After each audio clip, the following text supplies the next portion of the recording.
Kindness. Kindness और किसी को कष्ट नहीं दे सकते हैं।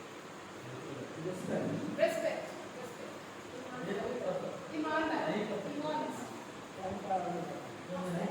टाइम पर आना जाना, पंक्चुअलिटी, वेरी ह्यूमैनिटी एक बहुत बड़ा कॉन्सेप्ट है अपने आप में, which encompasses every other one. I am surprised कि किसी ने empathy नहीं बोला। Empathy is a basic value for every other value. उस दिन मैम बता रहे थे sympathy और empathy में बहुत difference होता है। Empathy is a core value to which many other values are attached. If you are empathetic about people, कि अगर मैं उसके shoes में होता या होती तो मुझे क्या feel होगा? That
हुआ करते थे पहले, एक नाव पर है, 3 दोस्त बैठे हैं, एक को फेंकना है, किसको फेंकोगे। That is completely ethical based question, जहाँ पे आपकी मोरालिटी चेक की जा रही है। अगर ऐसे क्वेश्चन हैं जहाँ पे लिखा हुआ है कि एक वुमन है, एक बच्चा है, एक बूढ़ा है, आप सिर्फ 2 ही को बचा सकते हो, दैट इज टू चेक कि आप कितने एथिकल हैं in real terms, in practical terms. अगर ऐसा कुछ होता है तो how are you going to deal with that situation. और वो जो छोटी छोटी पहेलियां होती है, that is basically included to put the ethics. there's another part, appreciation of diversities. In context of India, I think it's a very relevant thing जो हर school में हर टीचर को अवेयर होना चाहिए। The word diversity means a lot of differences among us. हम ये लोग यहाँ बैठे हैं तो हर किसी ने अलग अलग कलर पहन रखा है, हर किसी ने, ना सिर्फ अलग अलग कलर, हर किसी का जो ब्रेन कैपेसिटी है, हर किसी का जो सोचने का प्रोसेस है वो भी बहुत अलग है। और diversity not just in terms of logic, not just in terms of morality, but also in terms of physical differences. आप सिर्फ physical differences भी देखेंगे तो हर कोई physically बहुत different है। Our duty as a teacher is to appreciate the differences. अगर we are able to appreciate the differences between everybody, अगर हर किसी के आप we are not commenting on the looks, we are not commenting on the rationality of everybody, and we give respect to whatever the diversity is, it will encompass 2 values. एक respect, दूसरा loving the diversity that is among us. हमारे classrooms में बहुत ही अलग अलग background के बच्चे आते हैं, बहुत ही अलग अलग बैकग्राउंड से, बहुत अलग अलग कहानियां सुनने को मिली। एक बच्चा है जिनकी फीस हम लोग डील नहीं कर पा रहे, सर पे डील नहीं कर पा रहे, हमें अकेले पे डील नहीं कर पा रहे, बट जब आप बैठेंगे बात करेंगे तो पता चलेगा कि जो पेरेंट है वो किसी की बात नहीं सुनते, और उस चक्कर में जो बच्चा है वो रोज आता है, रोज बाहर रहता है, घर चला जाता है। Now our duty as a teacher is to be concerned why this is happening. ऐसा क्यों हो रहा है, ऐसा बार-बार हो रहा है, इसमें बच्चे की कितनी गलती है, पेरेंट्स की कितनी गलती है, rather than just focusing कि अच्छा ठीक है प्रॉब्लम सॉल्व कर लेते हैं, इसको कुछ भी लिख कर दे देते हैं या पेरेंट को या बच्चे को दिन भर बाहर खड़ा, that is not going to work, and that encompasses the value of empathy, जहाँ पे आप एक्चुअली फील कर पा रहे हैं कि अगर उस बच्चे की जगह आप होते तो आपके साथ अगर ये बिहेवियर पैटर्न रिपीट हो रहा होता तो what you would have done. Now there are different co-curricular activities in direct method में जिससे बच्चों को वैल्यू ग्रो कराया जा सकता है। One of that is like cooperation. अगर आप कोई भी टीम वर्क देते हैं, एक चार्ट पेपर बनाकर लाओ जिसमें 5 लोगों का टीम होगा, the children learn how to cooperate with each other, एक दूसरे के घर जाएंगे, वो वैल्यूज इनकलकेट होंगे कि हाँ एक दूसरे की हेल्प करके कोई टास्क क्रिएट करना है। दूसरा है team spirit, a very essential value. अगर आप लोग, मैं यहाँ अकेले बोल रही होती और सिर्फ दीवार होता तो बिल्कुल ही टीम का कोई मतलब नहीं। This is basically team spirit कि मैं यहाँ से बोल रही हूँ, आप वहाँ से सुन रहे हैं, यू आर रेस्पॉन्डिंग, मैंने बोला आंख बंद कीजिए, 1 मिनट सोचिए, आप सोच रहे हैं, आप मुझे पॉजिटिव रिस्पॉन्स दे रहे हैं, that is called team spirit. There is fellow feeling, अगर किसी भी तरह की समस्या आ जाए तो आपस में भी एक दूसरे की काफी हेल्प कर लेते हैं। वैसे ही बच्चे भी अगर ये चीजें सीख जाए कि कंपटीशन होना बहुत अच्छी बात है, but there must be a healthy competition. अगर कंपटीशन नेगेटिव हो रहा है then it is not really fine, and we must tell them that the competition must be very healthy. Tolerance, this word has a very specific meaning in the current scenario. Tolerance for not just a person but also for the ideas. हो सकता है कि मैंने कोई idea दिया हो या मेरा कोई अपना एक पर्सनल रिलीजियस व्यू, अब वो रिलीजियस व्यू आपको पसंद नहीं आ रहा या आपका कोई रिलीजियस व्यू है जो मुझे पसंद नहीं आ रहा है, and still if I am able to hear you, you are able to speak freely in front of me कि मेरा ये व्यू है, I do not agree with it. Recently, the Indian government has passed a bill which is increasing the marriage age for girls. 18 से बढ़ाकर 21 कर दिया गया है. Now, many people might not agree on it. उनको लगता है नहीं 18 साल is just the perfect age to get married. It might be in very different issues. Triple तलाक का इशू हुआ था और उसमें people were not agree. बहुत divergent views आए. अलग अलग इनफैक्ट जो जजेस थे सुप्रीम कोर्ट के, उनमें आपस में ही अलग अलग व्यूज चल रहे थे. Now what happened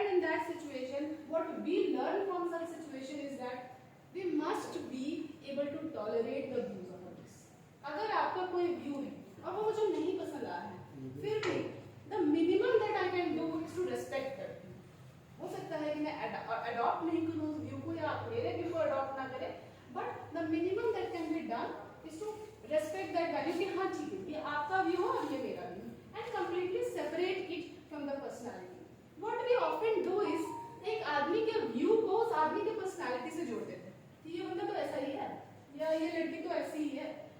That is not how it exactly works. If you are a person who is really tolerant about a lot of things, you will understand कि उस आदमी का गुण और आदमी बहुत separate चीज है. The next time when a view is being put forward, you will be able to separate कि ये बस इसका गुण है, ये आदमी बिल्कुल अलग है. And then the respect between the two people is always maintained. The next part is democratic living. Now, democratic living is something in which you respect everybody's choices. जिसका भी जो choice है उसको respect करना.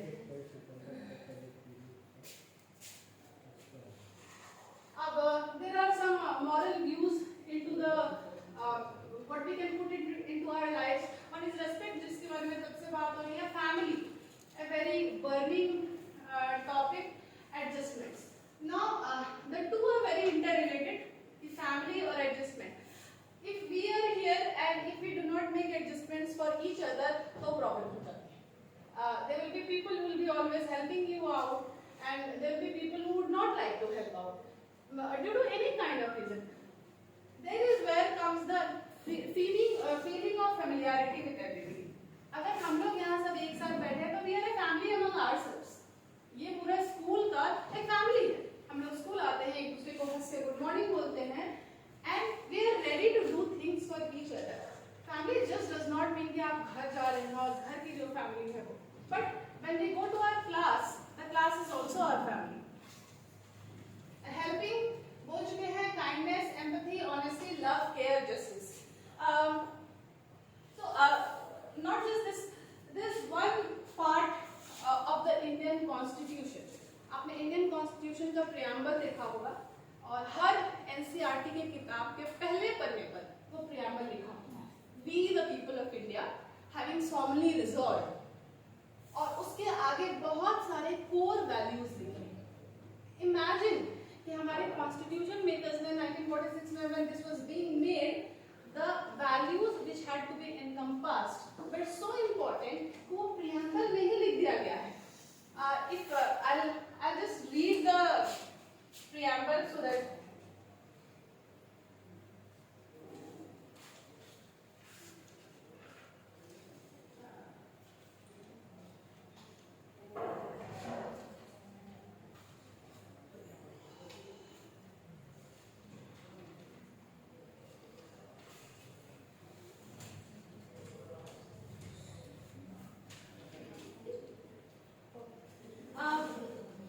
जो प्रियम्बल है वो सबसे पहले पेज पर लगाया है. प्रियम्बल वर्ड का मतलब ही होता है the beginning of anything. When we are about to begin something, it is attached.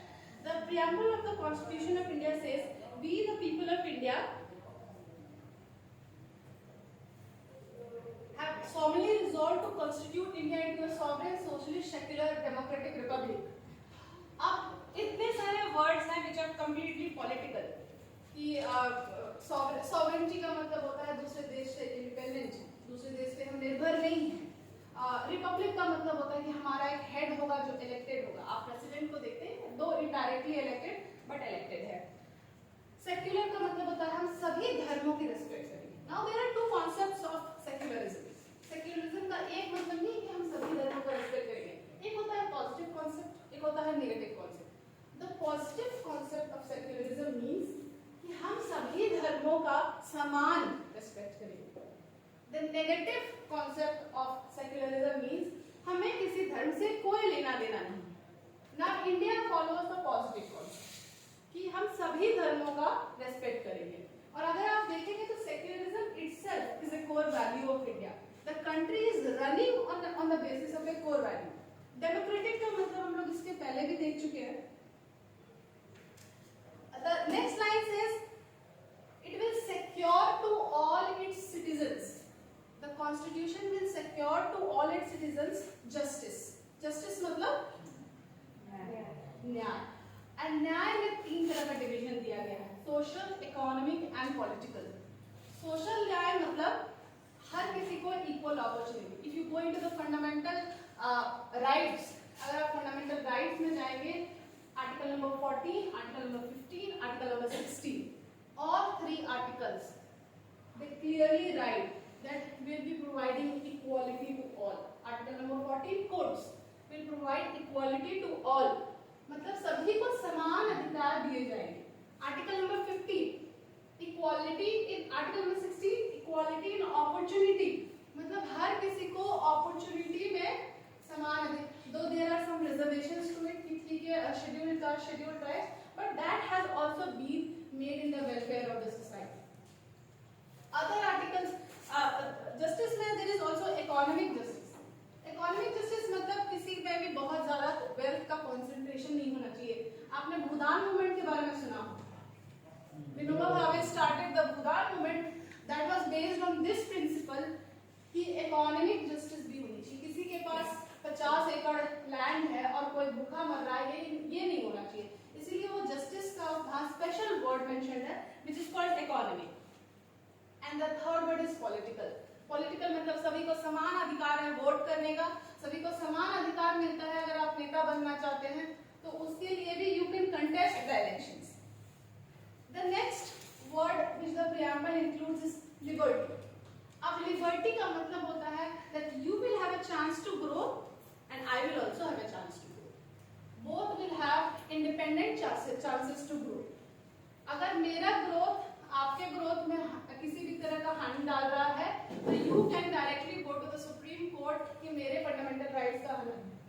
And you not just High Court, आप Supreme Court जा सकते हैं कि आपके rights का हनन हो रहा है.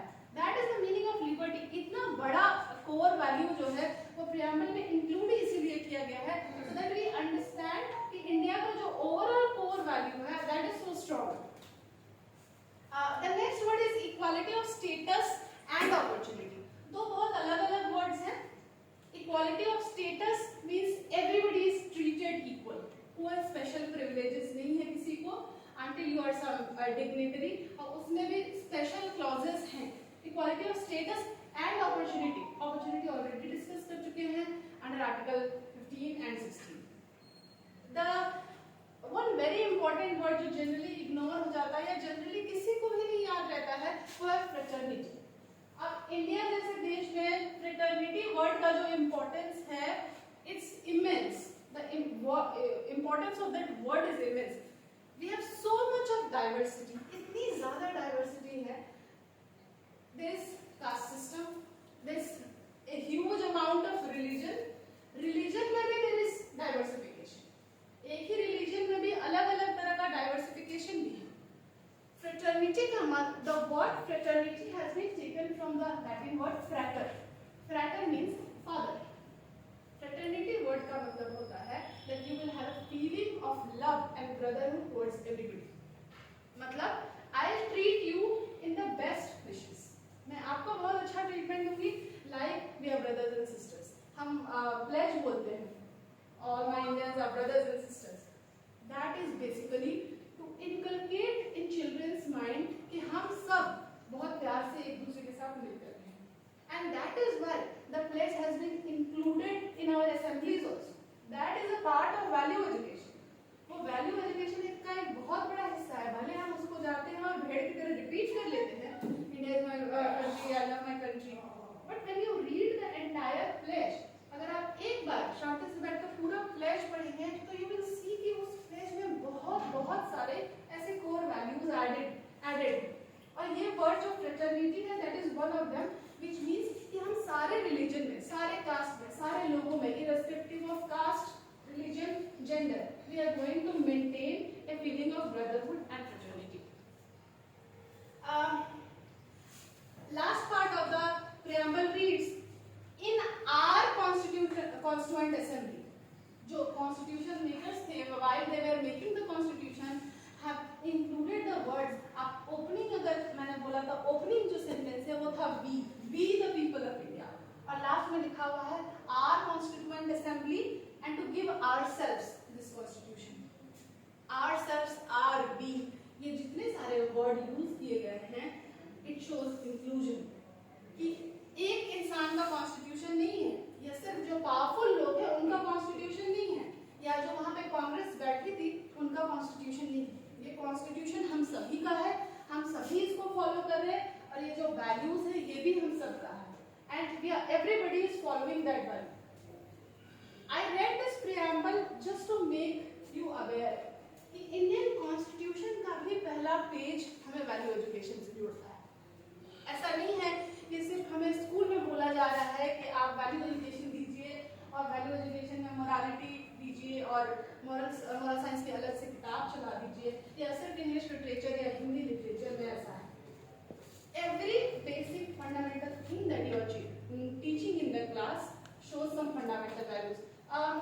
I would like to ask specific जो subject teachers हैं about the English और हिंदी literature, तो we obviously know कि उसमें stories ही ऐसे put किए जाते हैं जिससे आपका core building हो, लेकिन other than those subjects, what are the core values?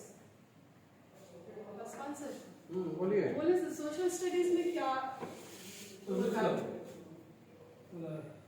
Madam जो आपने जितना भी अभी बताया वैल्यू लगभग तो आपने उसका डिस्कशन कर दिया।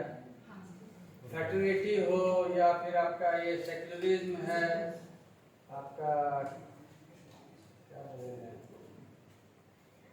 इम्पैथी, ये सब जितना है सब तो लगभग डिस्कस हो गया। म्यूजिक से हम लोग कौन सा वैल्यू जस्टिस सब चीज सिखाया जाता है ग्रुप्स ऑफ, मतलब एक कोई कोर वैल्यू जो म्यूजिक लव सकते हैं। हु एल्स कैन कोई अलग सब्जेक्ट? लाइब्रेरी सर जमीले में लगता है लाइब्रेरी में जाके क्या करते हैं, पढ़ रहे हैं खुद से, बट कोई उसमें तो सारा चीज इसको एक पार्ट को अपने ही निकालते हैं। हाँ, उसमें जिसने आपने दिल किया वो सारा उसमें आ जाएगा। हाँ, बट एक कोर वैल्यू अगर आपके अनुसार पूछा जाए कि लाइब्रेरी में हम क्या सीखते हैं, तो व्हाट वुड बी दैट?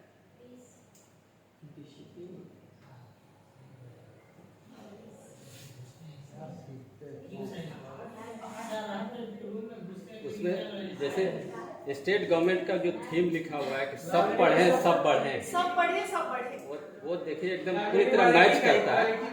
तो सब लोग ज्ञान को हासिल करें और आगे बढ़े। हाँ, ये बहुत अच्छी बात कही सर ने कि स्टेट एम्बलम में लिखा होता है सब पढ़े सब बढ़े, which is a great policy about inclusivity कि एक भी बच्चा छूटना नहीं चाहिए। Everybody has equal rights, everybody is included. और अलग सब्जेक्ट क्या है? शांत है, एक दूसरे को डिस्टर्ब नहीं करते। समझ गए, लाइब्रेरी पहुंच गए तो डिस्टर्ब नहीं करना, जोर से नहीं पढ़ना। बिल्कुल, लाइक एक कोर वैल्यू जो आज के जमाने में बहुत इंपॉर्टेंट हो गया है वो है being patient and being meditative. कि हम अपने एक्शन में कुछ भी बोल देते हैं, मैं भी गुस्से में कभी कभी कुछ भी बोल देती हूँ, फिर 15 मिनट बाद रियलाइज हो जाता है यार ये तो मिस्टेक हो गई है। अब ऐसे कोर वैल्यूज है जो कि हम लोग आर्ट से ही सीखते हैं, इतनी बारीकी से काम करते हैं कि उसमें कभी कभी बड़े आर्ट बनाएगा तो 1 महीना 2 महीना निकल जाता है, साल निकल जाते हैं। मैथ से क्या कोर वैल्यू सीखते हैं? क्या सिखाते हैं? वैल्यू कनेक्टिविटी, एक दूसरे से कनेक्ट। अभी भी आए होंगे सबसे बड़ा कनेक्शन अगर कहीं खराब हो गया, टूट गया तो खत्म हो गया। दैट्स वेरी क्रिएटिव, काफी क्रिएटिव बात है कि अगर मैथ्स में आपकी एक भी जगह कनेक्टिविटी छूटी तो आप चलेगा, फिर कोई थ्योरम प्रूव नहीं होने वाला है। डिसिप्लिन है, एक स्टेप में गड़बड़ कर दी तो आप नहीं पहुंच पाएंगे। बिल्कुल ईवीएस लिख दिए नहीं बना पाएंगे। दैट्स लाइक ईवीएस से हम लोग मैम काइंडनेस और कंजर्वेशन भी सीखते हैं। हाँ, बिल्कुल काइंडनेस और आज के समय में तो ऐसे सब्जेक्ट्स इतने रेलेवेंट हो चुके हैं कि अगर आप नहीं समझ रहे हैं कि ईवीएस क्यों पढ़ाया जा रहा है, इट्स अ बिग ट्रबल, बहुत बड़ी समस्या है। ईवीएस जैसे सब्जेक्ट्स या इवन लिटरेचर जैसे सब्जेक्ट्स को बहुत इग्नोर कर दिया जाता है कि अरे क्या है इसमें पास तो करना है।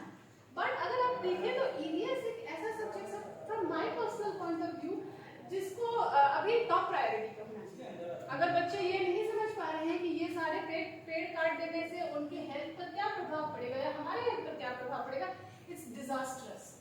और आई बिलीव कि ईवीएस जैसे सब्जेक्ट्स में बहुत सारे कोर वैल्यूज सिखाए जाते हैं। ईवीएस को बहुत सारे सब्जेक्ट से इंटररिलेटेड होता है। बिल्कुल, it is related to science. कोई ऐसा सब्जेक्ट नहीं है जो ईवीएस से छूट जाता है। और EVS also teaches a lot about spirituality. कि आपने चिपको मूवमेंट का नाम सुना होगा, चिपको आंदोलन, उसमें पेड़ को हक कर लिया गया था just to show the importance of the trees and that is really important. हम हिंदू कल्चर में पेड़ की पूजा नहीं करते। सरहुल की जो पूजा होती है वो भी एक साल के पेड़ को तो जो एनवायरमेंटल का सब्जेक्ट है दैट टीचेस अ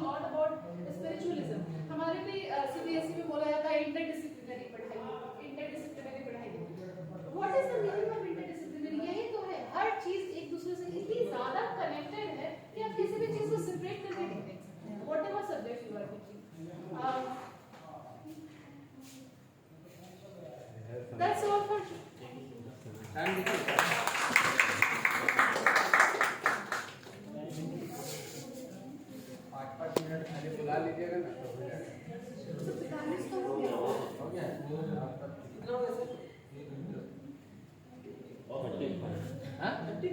तो सब 35 5 मिनट मिनट बाद। के एक वीडियो चला रहे हैं।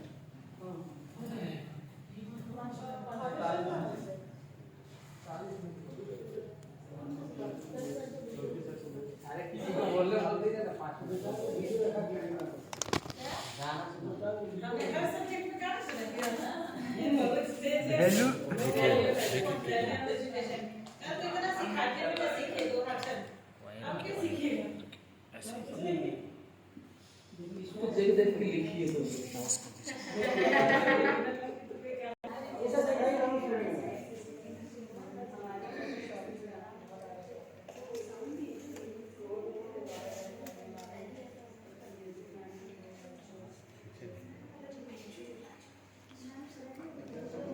इसी में ना लगेगा जी।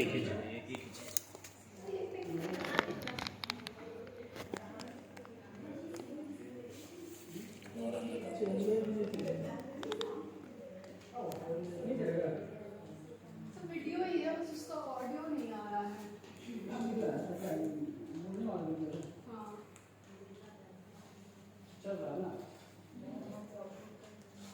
वीडियो चल रही है, बस उसका ऑडियो।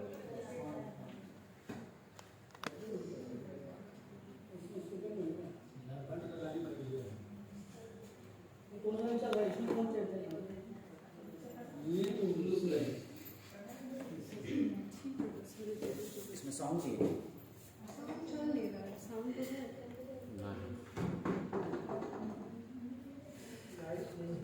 प्रोजेक्टर में तो ये स्पीकर है ही ऐसे।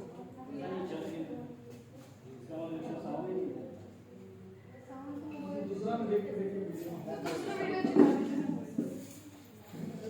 तो इसी पे डिस्कशन कर लेते हैं।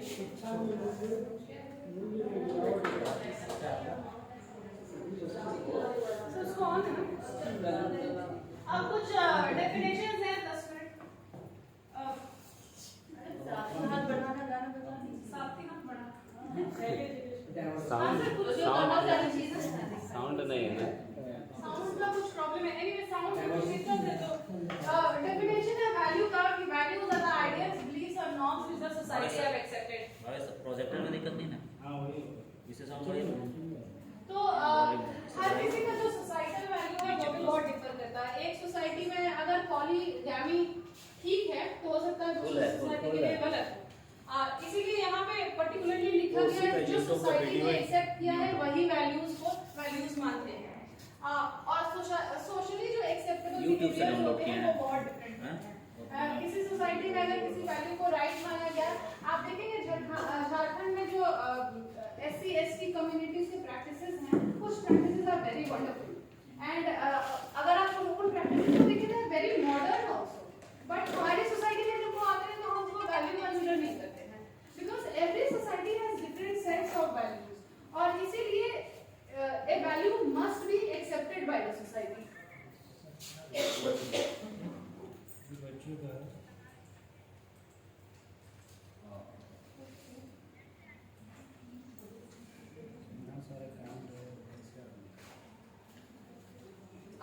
एक बहुत ही बढ़िया डेफिनेशन है that value education is also one which gives us a moral and spiritual development.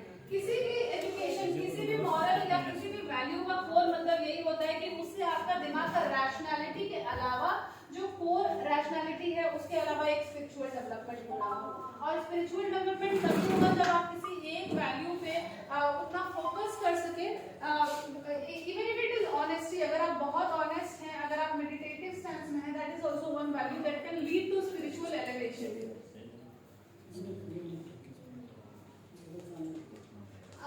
ये वाला पॉइंट काफी value education is education that shapes a person's conduct and behaviour based on values.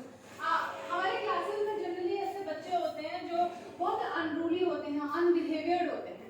अगर आप कभी बैकग्राउंड चेक करेंगे उन बच्चों का तो पता चलेगा कि या तो फैमिली में बहुत सारे कुछ इश्यूज चल रहे होते हैं या तो उस बच्चे का पर्सनल लाइफ में कुछ ना कुछ समस्या चल रही होती है, जिसकी वजह से उनका जो बिहेवियर पैटर्न है वो बहुत डिफरेंट हो जाता है।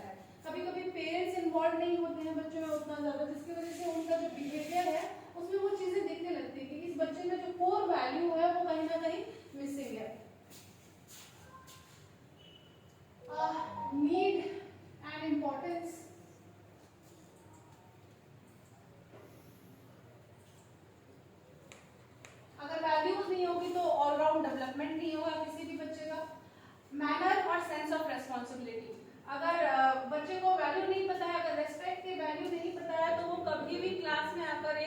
उचित बिहेवियर नहीं दे सकता, एक राइट बिहेवियर नहीं दे पाएगा। लिखा है helps in making the child a good citizen. इस पे एट लेंथ हम लोग डिस्कस कर चुके हैं कि प्रियम्बल में भी इंक्लूडेड है, इसलिए ताकि आगे जाकर भी वो बहुत अच्छा नागरिक बने। inculcates a sense of patriotism and national unity, democratic ways of thinking। आप ये वर्ड बार-बार घूमते हुए देखेंगे democratic, because this is a very large concept of value. अगर डेमोक्रेटिक, अगर आप अपने दिमाग से डेमोक्रेटिक है कि ठीक है उसका राइट है, मेरा राइट है, I will not harm the other person to grow myself, that is basically democracy. जहाँ हर किसी को अपने राइट्स और चॉइसेस हैं, that is what it is saying. Develops tolerance and understanding of different religious belief systems. ये काफी अच्छा पॉइंट है, helps the pupils to have faith in themselves। अपने आप में विश्वास रखना भी सिखाता है वैल्यू। अगर कोई ऑनेस्ट है, अगर कोई सिंसियर है, तो उसको उस बच्चे को या हमें आपस में भी कभी ये समस्या ही नहीं आएगी कि हमें अपने आप में विश्वास है कि नहीं। It helps in confidence building as well.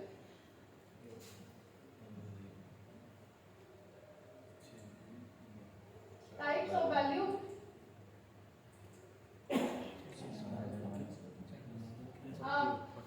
दो डिवीजन है बेसिकली, मॉरल वैल्यूज जहाँ पे ऑनेस्टी, ट्रूथफुलनेस, और social values. Social values are those जो आपको सोसाइटी में कोएग्जिस्ट करने में हेल्प कर रहा है। जैसे कि अगर आप दूसरों की रेस्पेक्ट नहीं करेंगे तो आपको रेस्पेक्ट मिलने वाला भी नहीं है, तो that is a social value.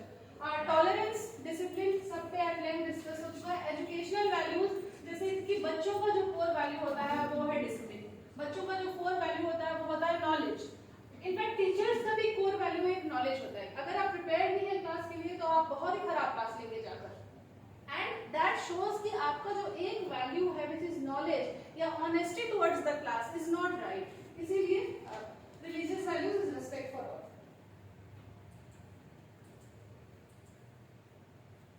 Democratic values हम लोग एट लेंथ डिस्कस कर चुके हैं। ब्रदरहुड, इक्वालिटी, जस्टिस, और political values honesty and patriotism. इस पे भी डिस्कशन हो चुका है। सोर्सेज ऑफ वैल्यू एजुकेशन, कहाँ से वैल्यू एजुकेशन मिल सकती है, घर से, community, school, culture. I told in fact any place that you look gives us value education. आप किसी कोई भी अगर क्लासेस भी हो रही है, यहाँ पर कोई खड़ा होकर बोल भी रहा है, तो इट शोज द वैल्यू कि उस आदमी ने इतना एफर्ट लिया, बोला, आप लोगों ने इतनी एफर्ट लेके इतनी गर्मी में पसीना पोंछकर बैठे हैं मैंने सुनने के लिए। That are two different values that are being shown.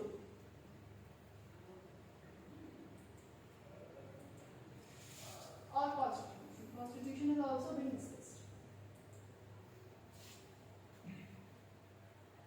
There are some of the causes of value degeneration.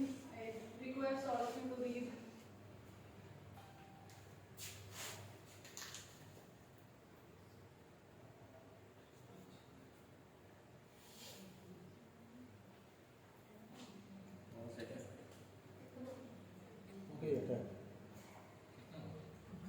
Three and 45 minutes. और 2 मिनट। 2 मिनट से मौन ध्यान, मेडिटेटिव वैल्यू का प्रैक्टिस करेंगे।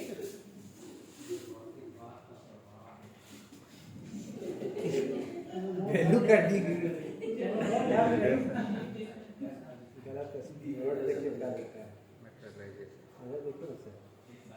डिजनरेशन लिखना है,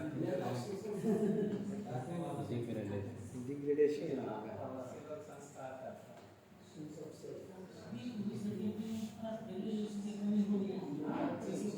लिखा है, कॉजेज ऑफ डिजनरेशन।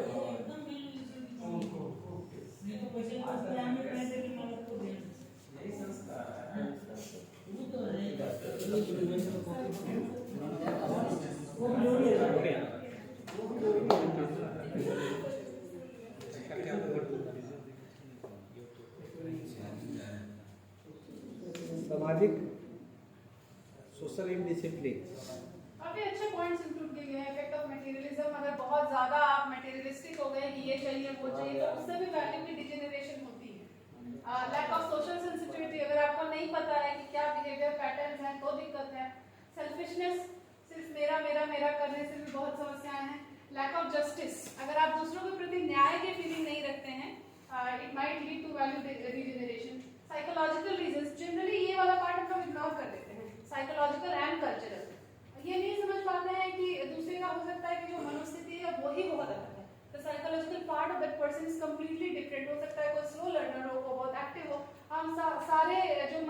सबको पेड़ पर चढ़ा देना चाहते हैं. It is not possible.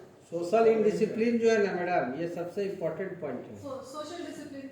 नहीं से बेटा वो 2 नंबर चला ये सोशल सेंसिटिव हाँ. वो दोनों पॉइंट है सर, दोनों पॉइंट एकदम इम्पोर्टेंट है. अभी बहुत कम है हाँ, social indiscipline and lack of social. As a colleague of all the teachers who are sitting, आप लोग काफी सीनियर हैं, इतने सालों का एक्सपीरियंस है. What we can think is a new way to grow the social sensitivity. कैसे बच्चों को या आपस में भी हम ज्यादा सेंसिटिव हो सके दूसरों के नीड्स के लिए. And change in family structure, one of the very important. After industrialization, family का जो structure है वो काफी ज्यादा बदल गया है. That's it. Thank you.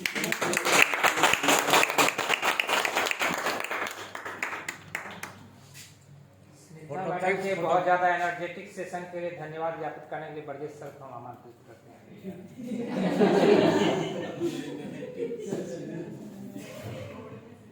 ये तो मैं तैयार भी नहीं था.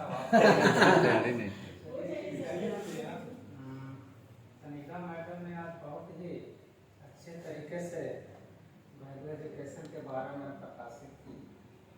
इसके लिए मैं तहे दिल से धन्यवाद देता हूँ.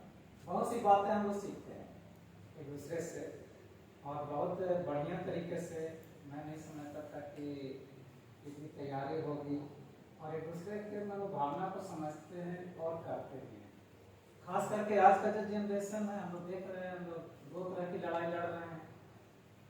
बच्चे को कैसे डिसिप्लिन लाए, ये हमारे लिए बहुत बड़ी चुनौती है. क्लास में हम डिसिप्लिन है, बच्चे डिसिप्लिन नहीं है.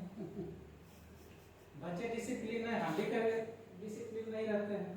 तो एक दूसरे को कैसे सिखलाया जाए, एक बड़ी चुनौती हम लोगों के लिए. इतना ही नहीं है, जैसे उन्होंने कहा महात्मा गांधी के बारे में कि उन्होंने हम लोगों को 2 चीजें सिखलाई, ईमानदारी और अहिंसा. अहिंसा को अगर देखा जाए तो बहुत बड़ा रूप है. हम लोग ऐसा समझ रहे हैं कि केवल जीव को नहीं मारना, यही अहिंसा नहीं है. अहिंसा का अगर सूक्ष्म रूप को देखा जाए तो बहुत विस्तार से उन्होंने वर्णन किया है. महात्मा गांधी जी के बारे में आप पढ़ेंगे तो उन्होंने कहा है कि अहिंसा का मतलब है कि किसी जीव की हिंसा नहीं की जाए. और हिंसा 2 तरह की हो सकती है, एक भौतिक भी हो सकती है और एक मानसिक भी हो सकती है. हम लोग बच्चे को डांटते हैं, ये हिंसा है, उसको हम मानसिक कष्ट दे रहे हैं. आज पूरा विश्व जो टीका हुआ है बस एक ही कारण से टीका हुआ है कि हम एक दूसरे की भलाई करना चाहते हैं, परोपकार करना चाहते हैं. जिस दिन ये भावना जो है अहिंसा की समाप्त हो जाएगी उस दिन ये दुनिया प्रलय हो जाएगी. क्योंकि आज हम एटम बम पर हैं. आप देख रहे हैं यूक्रेन का युद्ध देख रहे हैं, किसका ये इसमें भलाई हो रही है? किसी की भलाई नहीं हो रही है. अप्रत्यक्ष रूप से हम पृथ्वी को विनाश की ओर ले जा रहे हैं. पानी अशुद्ध हो रहा है, हवा अशुद्ध हो रही है, मिट्टी अशुद्ध हो रही है और हम लोग की मानसिकता अशुद्ध हो रही है. व्यापार हम लोग नहीं करना चाहते. एडजस्टमेंट आप तो है ही नहीं. ईगो हम लोग के पास बहुत है. थोड़ी थोड़ी बातों में हम लोग ईगो पर आ जाते हैं. हम लोग ईगो हर्ट कर देता है. कभी हम बोल देते हैं, कभी आप बोल देते हैं. किसी के लिए कहीं बच्चे को डांटते, कहीं बच्चा हम लोग को सुना देता है, कहीं पेरेंट. कहीं न कहीं एडजस्टमेंट की हम लोगों को भी जरूरत है और ये सभी समाज से ही होता है. हम कई बार बच्चे को बताते हैं, पेरेंट्स आते हैं कि आपका बच्चा आईसीयू में, आपके गाइडेंस की जरूरत है. हम लोग जो यहाँ बतला रहे हैं कमी, आप बच्चे को ध्यान दीजिए, कल आप ही का काम आने वाला है. जैसे बच्चा आईसीयू में किस लिए हम कहते हैं कि उसको देख रेख की जरूरत है. अगर आप सही समय पर सही डॉक्टर के पास इलाज के लिए नहीं ले जाएंगे तो इसकी जिंदगी बर्बाद हो सकती है. आज कहते हैं कि हमको सर छुट्टी नहीं है, कैसे आए, हमको जॉब करना है. ठीक है, आज आप बच्चे के लिए आप नहीं आ रहे हैं, कल जब आप बीमार पड़िए, हॉस्पिटल में जाइएगा, तो बच्चा भी कहेगा कि हमको जॉब हम कैसे छोड़ के आपको दी.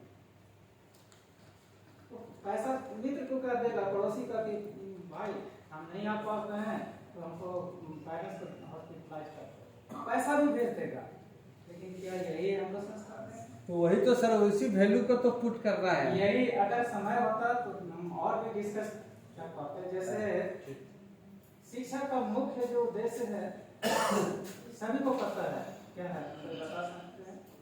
What is the main goal of the education? और कोई प्रिपरेशन फॉर लाइफ, जीवन जीने के लिए मतलब जो है तैयार तैयार करना। ये है सबसे बड़ा जो Ignite उद्देश्य है कहा गया शिक्षा का मोक्ष की प्राप्ति। मोक्ष की प्राप्ति कैसे करें, उसके लिए 4 सीढ़ियां हैं। अर्थ, काम, धर्म, तब मोक्ष। अर्थ कैसा अर्थ? और ऐसा अर्थ जो ईमानदारी से हम कमाते हैं। अगर उस पर अगर हम चलते हैं तभी हम मोक्ष की ओर जा सकते हैं। काम, कौन सा काम? निष्काम की बात कही गई है कि बिना स्वार्थ के जो हम काम करते हैं, बिना स्वार्थ के हम किसी का हेल्प करते हैं, वैसा काम अगर आप करते हैं तब हम वहां पहुंच पाएंगे। धर्म का मतलब बहुत विस्तृत है। धर्म का मतलब ही है, रिलीजियस शब्द से बना है। रिली का मतलब होता है अध्ययन और लिगियर का मतलब होता है जोड़ना, यानी आत्मा को परमात्मा से और परमात्मा को आत्मा से जोड़ना ही धर्म है। ये नहीं कि हिंदू मुस्लिम ये कोई धर्म नहीं है। और तब इतना करने के बाद हम लोग को मोक्ष मिलती है। जन्म और मरण से छुटकारा पाना ही शिक्षा का मुख्य उद्देश्य। हम तो सभी आए हैं और मुझे मानना है थोड़ा आध्यात्मिकता की ओर मुझे ध्यान रहता है कि यहाँ जितने भी हम लोग हैं किसी न किसी पूर्व जन्म का संस्कार के कारण कोई हम लोग किसी न किसी यश और अपयश जो हम लोग हैं करते हैं ना, ये सब ऊपर से संचालित होता है। कोई किसी का मदद भी करता है तो ऊपर गॉड द्वारा जो होता है, ऐसे ही नहीं होता है। इसलिए हम लोग कहते हैं किसी न किसी कारण से प्रेरित हैं, ईश्वर द्वारा हम लोग निर्देशित हैं। जो भी जस आप एक दूसरे को करते हैं सभी उसके गाइडेंस में होता है। हम लोग अभी जितना नोट जैसे ही मिलेगा इस विद्यालय से 1-24 तक चले गए।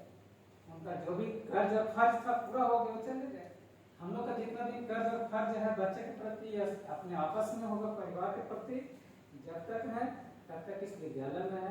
जैसे ही पूरा होगा वो चलेगा। फिर इतना ही नहीं, अगर ग्रोथ लेवल पर देखते हैं तो परिवार से, समाज से, पृथ्वी से जितना हम लोगों को एक दूसरे के लिए बना है, जिस उद्देश्य से ईश्वर ने हम लोगों को एक दूसरे के लिए भेजा है, जब तक पूरा हो जाएगा, नोट मिल जाएगा, हम लोग फिर चले जाते हैं, फिर वहीं मिलते हैं। तो ये चीजें जो है चलते रहती है और समय बहुत कम है, हमें चलना भी है। इन्हीं शब्दों के साथ मैं अपनी वाणी को विराम देता हूँ।